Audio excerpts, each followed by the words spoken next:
The distress signal was only 4 words long. They are already here.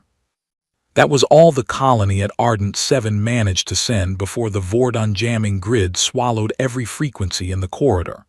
No coordinates, no ship count, no time left to say anything more. Just 4 words and then silence heavier than space itself. The Vordon hegemony did not warn. They did not negotiate. They did not send diplomats with demands wrapped in polite language. They simply arrived, like a storm that had decided to wear a fleet. 40 warships. The kind of number that made war colleges go quiet when it appeared on a projected map. And between those 40 ships and the colony they were heading to destroy, there was exactly one thing standing in the way. The ISV Ironclad was not a new ship. She had been commissioned 18 years ago, patched 17 times since, and carried the kind of weariness that only comes from surviving things that should have ended her. Her hull wore old burn marks like old scars. Her engine room smelled of scorched metal, and something the crew had simply stopped trying to identify. She ran at 72% capacity on a good day. This was not a good day. Admiral Rail Savek stood at the center of his bridge and read the sensor report twice. 40 ships. He read it a third time, still 40. He set the report down and looked out at the dark. He did not call a meeting. He did not pull up casualty projections or retreat vectors. There was no retreat vector that saved the colony in time, so there was no point in looking at one. He pressed the shipwide channel open and spoke in the same tone he used to ask for morning reports. We have confirmed a Vordon armada moving toward Ardent 7. We are the only vessel in range. We will hold this corridor until the colony evacuates or reinforcements arrive. That is the mission. Carry it out. He closed the channel. Chief Engineer Dara Holt heard the announcement from deep inside the engine room, where she was already running her third diagnostic of the hour. She did not panic. She did not stop moving. She handed a wrench to the nearest crew member, pointed at a relay panel that had been giving trouble since the last engagement and said, "Fix that before we need it. You have 20 minutes." Weapons Officer Tomas Val heard it from the gunnery deck, where he was already seated, already calculating. He was 26 years old and had a reputation for being unnervingly calm in situations that made older officers sweat. He pulled up the approach vectors for the Vordon fleet and began measuring distances the way other people measured time, with a patience that had no ceiling. Private Sana Ruel heard it from a maintenance corridor below the waterline of the ship, where she had been replacing a cracked coolant pipe. She sat back on her heels and stared at the wall for exactly 4 seconds. Then she finished replacing the pipe, because the pipe still needed replacing. On the lead ship of the Vordon Armada, Fleet Sovereign Groth received the news that a single human vessel had taken position in the corridor ahead. His reaction was not alarm. It was not even curiosity. He watched the report for a moment, then turned to his sub-commander Toru and said something that translated roughly as, "Note it for the record. A human ship chose to die here." Toru noted it. He also studied the ship's configuration for a moment longer than the situation seemed to require. Something about its positioning felt deliberate in a way he could not immediately name. Groth hailed the ironclad on an open channel. He expected either a plea or a silence. He received neither. The human voice that came back was level and unhurried. "You may proceed when ready. We will be here." Groth stared at the channel for a moment after it closed. Then he ordered the fleet forward. He gave the human ship 3 minutes before deciding it would no longer be relevant. From a small observation vessel holding position at the edge of the system, a neutral Selari named Orin activated his recording equipment and began to log what he was seeing.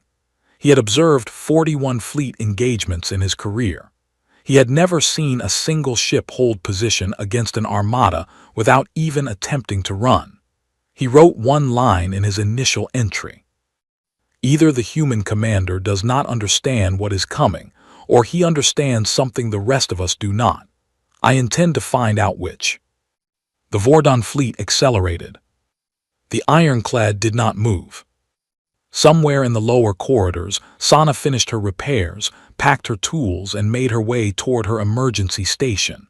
She passed 3 other crew members doing the same. Nobody was running. Nobody was shouting.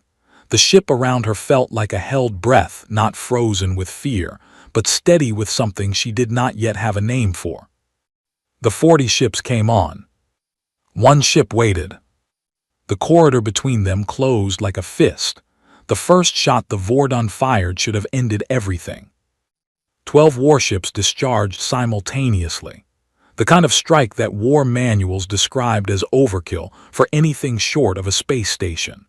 The energy output was enough to split a small moon along its fault lines. It crossed the distance between the 2 fleets in less than a second and hit the ironclad dead center. The ironclad shook. Every light on the ship flickered. 3 crew members were thrown off their feet. A pipe burst somewhere below the gunnery deck and began spraying coolant across the floor in a thin silver mist. The ironclad did not die. In the lead Vordon ship, Fleet Sovereign Groth watched his sensor display and waited for the wreckage signal. It did not come. He looked at his tactical officer, who looked back at him with an expression that had no comfortable translation. Groth ordered a second reading. The result was the same. The human ship was still there, still intact, still not moving away. What Groth did not know, and what no enemy of humanity had ever taken the time to understand, was that Dara Holt had spent the last 11 years quietly rebuilding the ironclad's shield system from the inside out. The standard shield grid on a ship like this absorbed a hit and then cycled down for 0.4 seconds to recharge. That 0.4 seconds was a window.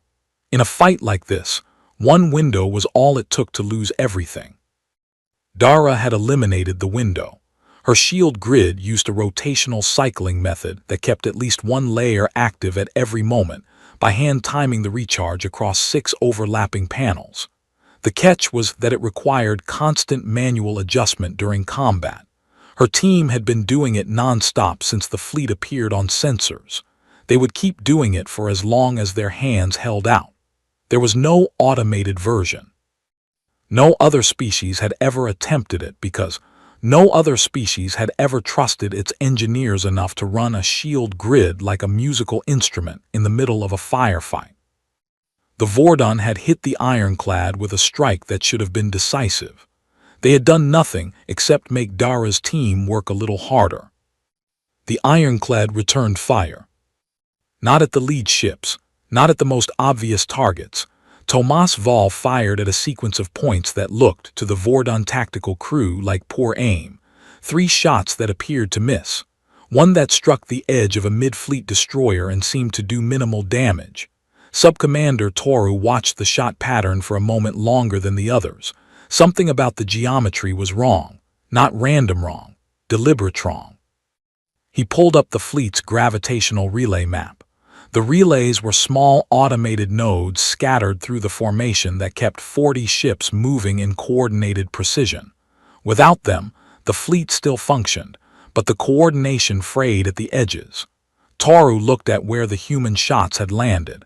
Then he looked at the relay positions. He went cold. He opened his mouth to report it to Groth. Groth was already ordering a second strike, 20 ships this time. Toru said, "Sir, the human ship is targeting our relay net," and Groth said, "It is 1 ship, Toru, fire." 20 ships fired. The ironclad rolled, an old deep space maneuver, crude and fuel-heavy, and almost never used in modern combat because modern ships were too carefully balanced to manage it. The ironclad was not carefully balanced. The ironclad was held together with decades of improvised engineering and the accumulated stubbornness of a crew that had never quite gotten around to giving up. She rolled 90 degrees on her axis, letting the strike shear across her flank instead of hitting center mass, and the shields held the rest. Toru's report never got finished. Because at that moment, the ironclad vanished from the Vordon sensor grid entirely, not destroyed, not retreating, simply gone, as if the ship had decided to stop existing for the convenience of the battle. On the observation ship at the edge of the system, Oren leaned forward in his seat. He had never seen a combat vessel perform a full thermal camouflage drop at this range and at this speed. He had not known it was possible. He added a second line to his log. The human ship is not fighting to survive the first strike. It is fighting to survive the 20th. These are not the same strategy. In the ironclad's lower corridors, Private Sana was braced against a wall with one hand and holding a loose power coupling in place with the other while the ship shook around her.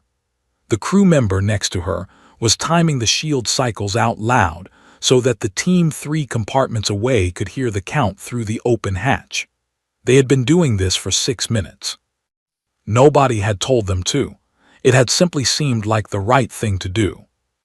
The Vordon fleet slowed, spread out, and began trying to locate a ship that was no longer where it was supposed to be. They were looking in the wrong direction entirely. The Vordon had a word for what they were experiencing. It did not translate cleanly into any human language, but the closest approximation was the fear of being hunted by something you cannot find. It was a word from old Vordon history, from a time before the hegemony existed, when their ancestors had crossed dark oceans on generation ships, and something in the depths had followed them for 3 days without ever showing itself. They had a specific word for that specific feeling. It had not been needed in 400 years. Subcommander Toru was feeling it now. The ironclad had been gone from sensors for 9 minutes. In those 9 minutes, 2 Vordon scout ships had gone dark. Not destroyed, their hulls were intact on long-range visual, disabled, surgically. The kind of work that required getting very close and very precise, which meant the human ship was not hiding at the edge of the battle. It was hiding inside it. Toru pulled up the thermal map of the surrounding space. There was debris from the opening exchange, fragments of the ironclad's outer hull plating, gas discharge from the Vordon's own weapons fire, scattered energy readings from the relay nodes that had been quietly destroyed in the opening minutes. It was a mess of signals. Somewhere inside that mess, one ship was moving. The ironclad stealth system was not elegant. Dara had built it from a concept so old that the original engineering notes were written in a version of technical language that had not been in common use since her grandmother's generation. The idea was simple: superheat the outer hull to match the thermal signature of surrounding debris. The execution required 14 crew members working in shifts across the hull monitoring stations, keeping the temperature spread precise enough to fool sensors that were actively trying to find them. The system worked for approximately 20 minutes before the hull stress became dangerous. They had been running it for 11 minutes. Dara looked at her countdown and then looked at the ship's position indicator, which placed them directly below the flagship of the Vordon Armada. She pressed the intercom. "Admiral, 4 minutes left on the burn." Savek's voice came back immediately. "Understood, Vol." On the gunnery deck, Tomas was already selecting targets. Not the flagship, not the largest ships. He was looking at the fleet's communication web, the secondary transmitters that allowed Groth to coordinate real-time orders across 40 vessels. There were 11 of them spread through the formation. He had already destroyed 3 in the opening exchange, disguised as missed shots. He targeted 4 more now. He fired. In the space of 40 seconds, 4 more Vordon ships lost the ability to receive fleet-wide commands. They could still fight. They could still move. But they were now operating on standing orders rather than live instruction, which meant they were no longer part of a single thinking organism. They were becoming 40 separate problems that happened to be in the same place. Groth noticed the communication drop.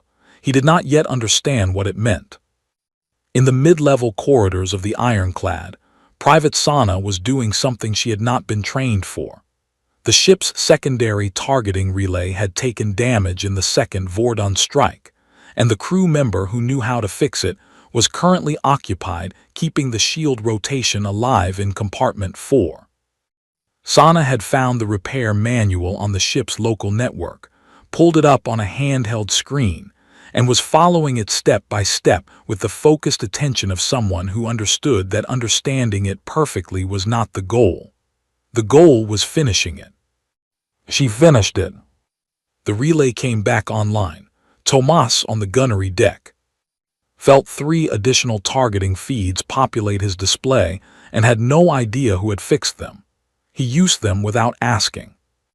Oren, watching from the edge of the system, had stopped writing log entries. He was simply watching. He had a colleague on a nearby vessel who had served with a Vordon fleet during a different campaign, and he sent that colleague a single message. "Are you seeing this?" The reply came back in seconds. "I have no frame for this." Neither did Oren.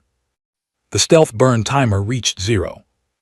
The ironclad reappeared, directly beneath the hull of Groth's flagship, close enough that the Vordon's close-range weapons could not achieve a targeting angle without risking firing into their own ship. Savak had positioned them there on purpose.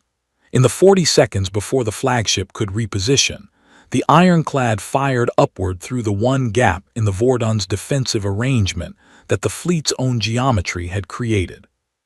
6 strikes, all landed. The flagship did not go dark, but it lost primary propulsion and 2 weapons arrays.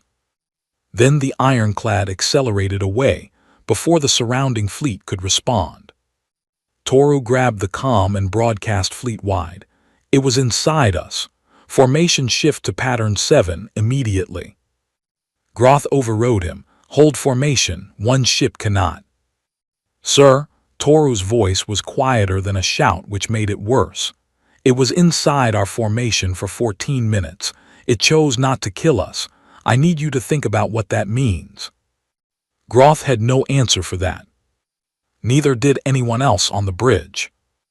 The ironclad was already 3 kilometers away and accelerating, trailing heat and smoke, and absolutely no indication that it intended to stop. Intelligence analyst Preth had been running numbers for 22 minutes, and he did not like any of them. He was not a combat officer. His station on the fleet's science vessel was designed for post-engagement analysis, reviewing data after battles concluded, writing reports for the Hegemony's Strategic Council. He was not supposed to be doing real-time threat assessment in the middle of an active engagement, but nobody else on his ship was asking the right questions, and the right questions were becoming very loud. He pulled up every record the Hegemony had on human combat history, 47 engagements over 60 years. Humans had 131 of them. That was not the interesting number. The interesting number was this. In the 11 engagements where humanity had been outgunned by a ratio of 5-to-1 or greater, they had won 9. The 2 they had lost in the opening exchange before they could adapt. Preth built a simple model. He fed in the ironclad's combat data from the last 22 minutes. Shield absorption rate, shot placement accuracy, stealth duration, repositioning speed. Then he ran a projection forward. He wanted to know when the human ship would run out of options. The model gave him an answer he did not expect. The human ship was not running out of options. It was generating new ones. Each time the Vordon adjusted their strategy, the ironclad's response time shortened. Not because the crew was getting faster, because they were learning the Vordon's patterns in real time and cutting off future moves before they could be made. Preth stared at this for a long moment. Then he submitted the report to the Fleet Command channel. He did not soften it. Recommendation: immediate withdrawal. Human adaptation rate under combat stress exceeds our strategic adjustment speed. Every minute of engagement increases their effective capability relative to ours. This is not a fight we can win by continuing to fight it. Groth did not respond. Toru read it twice. On the ironclad, nobody was aware of the report. They were too busy with the problem directly in front of them, which was this. The remaining 28 Vordon ships had stopped spreading out and started pulling together. They were forming a kill box, a concentrated firing position that pointed every weapon in the fleet at a single point in space. The point they were aiming at was the ironclad. By any reasonable calculation, this ended the battle in the next 40 seconds. Dara looked at the jump drive status panel. The drive was warm, not charged but warm. If she rerouted its power reserves into the shield grid, they could absorb what was coming. Maybe, probably not all of it, but enough of it that the ship might survive the opening volley, which would then give Tomas 6 seconds to do something before the second volley landed. The problem was that using the jump drive power meant they could not jump at all for the rest of the engagement. There was no escape route after that decision. She made the decision. She told Savak. He looked at her and said, "Do it." She had already done it. Tomas was not looking at the Vordon fleet. He was looking at the outer system, specifically at the gas giant orbiting at the edge of sensor range, a dense, high-pressure world with a magnetosphere strong enough to cause interference if something disrupted the upper atmospheric layer. He had been thinking about this for 8 minutes. He had checked the math 3 times. The shot required hitting a specific pressure band at a specific angle to trigger a cascade reaction in the magnetic field, rather than simply exploding against the atmosphere. He took the shot. The gas giant did not explode. It did not need to. What it did was breathe one massive electromagnetic exhale that rolled outward through the system like a slow wave. It crossed the distance to the Vordon fleet in 41 seconds. The killbox fired after 22 seconds. The ironclad took the strike on the rerouted shield grid. Every light on the ship went out for 3 full seconds. Several compartments lost gravity. A section of the outer hull cracked along a weld line and had to be sealed by the crew already working nearest to it, who did so in the dark by feel. When the lights came back, Dara's team was still at their stations, still cycling the shields, still counting. 19 seconds later, the electromagnetic wave hit the Vordon fleet. Targeting systems dropped across all 28 ships simultaneously. They were blind, not permanently, not even for very long. 90 seconds was the window, and Tomas was already using it before the first second had passed. In 90 seconds, the ironclad destroyed 9 ships, disabled 4, and drove a gap through the fleet formation that cut the coordinated unit into 2 separate groups that could no longer support each other. Preth watched the engagement data update in real time and added one line to his report. "I believe they calculated this outcome before the battle began." He was wrong.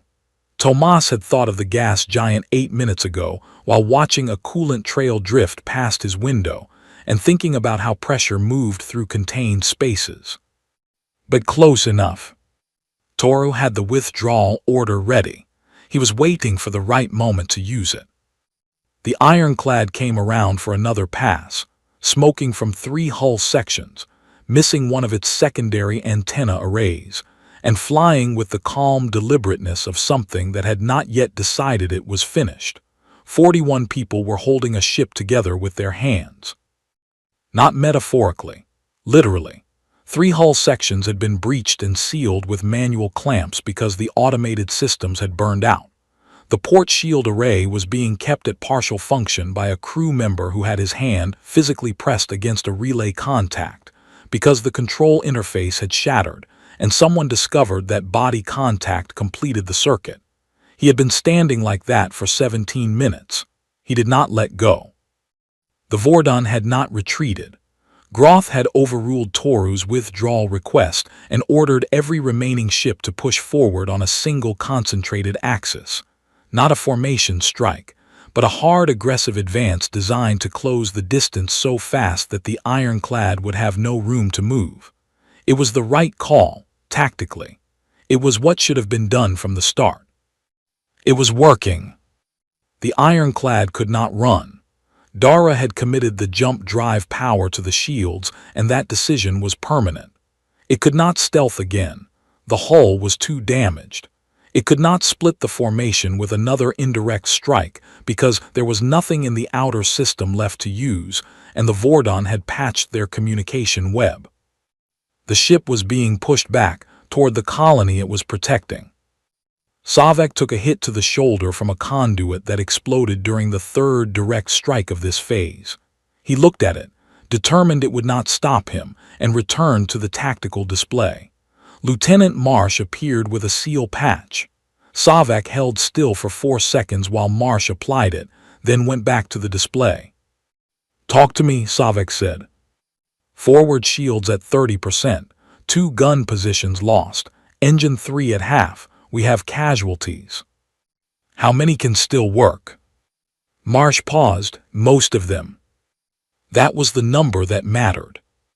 Tomas had lost 2 targeting feeds again. He adjusted. He began firing in shorter, faster sequences, choosing targets for disruption rather than destruction. His goal was to keep the Vordon from establishing a stable firing position long enough for something to change. He did not know what the something was. He was buying time for it to arrive. Sana was back at the relay panel. She fixed it faster this time. She no longer needed the manual. She moved to the next broken thing, then the thing after that. The ship was teaching her its injuries, and she was learning them faster than they could accumulate. She stopped thinking about whether she was qualified. Qualification had become irrelevant somewhere around the 14th hour. Oren's log transmission went out to the Galactic Open Channel. "What I cannot explain is the rate at which they consume each problem the enemy presents. Every tactic the Vordon use, the humans respond to within minutes, not because they plan for it, because they build a response while it is happening. I'm not describing a well-trained crew at the edge of their doctrine. I am describing people who write new doctrine in real time under conditions that should make all clear thinking impossible. They are not trying to win the battle they are in. They are building the next one." On the Vordon flagship, Toru watched the casualty count. 14 ships lost or disabled, against 1 vessel. He pulled up the withdrawal order he had been holding for 40 minutes, authorized it under his own command code, and broadcast it simultaneously before Groth could stop him. "All ships, immediate withdrawal to rally point 7. This is not a request." 6 ships pulled back immediately, then 11. The formation fractured. Groth stood at his console and watched his fleet leave. He could not stop it without destroying fleet discipline entirely, which was itself a kind of losing. The Ironclad fired its last coordinated broadside into the Vordon Fleet Coordination Hub, a specialized ship that linked Groth's orders to each individual captain. The hub went dark. The Armada stopped being one mind and became a crowd. Then the Ironclad went quiet, not dark, not dead, just quiet, holding position as the space around it slowly emptied of enemies. Sana sat down on the floor of the maintenance corridor, back against the wall, tools across her lap. She did not sleep, she just breathed.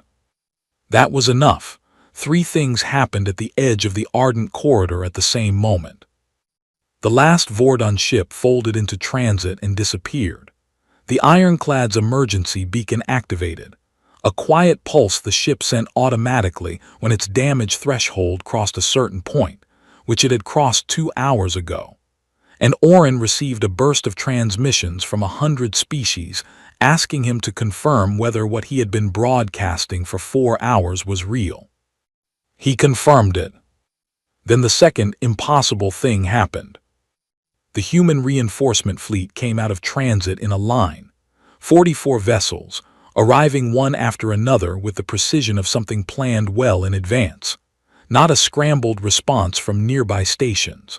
A fleet that had been assembled, organized, and dispatched, probably before the Ironclad had fired its first shot. Groth, still retreating, caught the arrival on his rear sensors. He stared at the display for a long time. The math had seemed so clean at the start. 1 ship, 3 minutes of relevance. He had not thought about why the ship was there at all. Toru appeared at his shoulder. The human admiral knew reinforcements were coming. He needed to hold the corridor long enough. That was the whole plan. They sent 1 ship and everything else behind it. Groth said nothing. Toru opened a private channel to the Ironclad. It sat open for a moment. "How many of you are left?" A pause, then enough. Taru closed the channel and said nothing more. On the ironclad, the mood was not celebration. Celebration requires energy the crew had none of. Dara sat on the engine room floor reviewing the repair list. It was very long. She read through it, made notes, and at the bottom wrote, "She held." Then she put the list away. Savak opened the communication channel to Ardent 7. "Corridor secured, stand down." The colony's response came back shaking. "Ironclad, we read you. Is the crew?" "We're here," Savak said. He closed the channel. Preth submitted his final report 11 minutes after the last Vordon ship left. It would become the most studied military document in hegemony history. Most of it was tactical, force ratios, response times, adaptive modeling, a breakdown of how 41 crew members had systematically dismantled a fleet over 6 hours. The technical section changed how every military in the known galaxy thought about small unit doctrine. The last paragraph was not technical. "Every species I have modeled has a ceiling, a maximum effective output given available resources. The human model does not have a ceiling I can locate. When pressure increases, output increases, not because they have more resources, because the pressure itself becomes a resource. We went to the Ardent Corridor with 40 ships to take a colony. We found one ship. We left with 14. The one ship is still there. I recommend we do not go back." Oren's final log entry was shorter. It spread across the inhabited systems within hours. "They thought it was just one ship. Then the rest of humanity arrived, not to win the battle which was already over, but to bring 41 people home. Every civilization I know calculates the value of a position in territory or strategic weight. Humanity calculated it in the people holding it. They sent a fleet for 41 lives. I think they would have sent 2 fleets. I think they would have sent everything. I have covered wars for 30 years. I have never watched soldiers fight as though each one of them was the reason the whole army existed. I don't know what to do with that.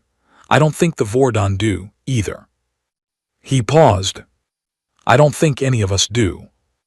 On the lower deck of the ironclad, Sana was still sitting on the floor of the maintenance corridor when the announcement came that the corridor was secure. She listened.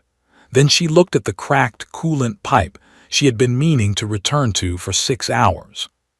She picked up the wrench and got back to work. Someone still had to fix the pipe.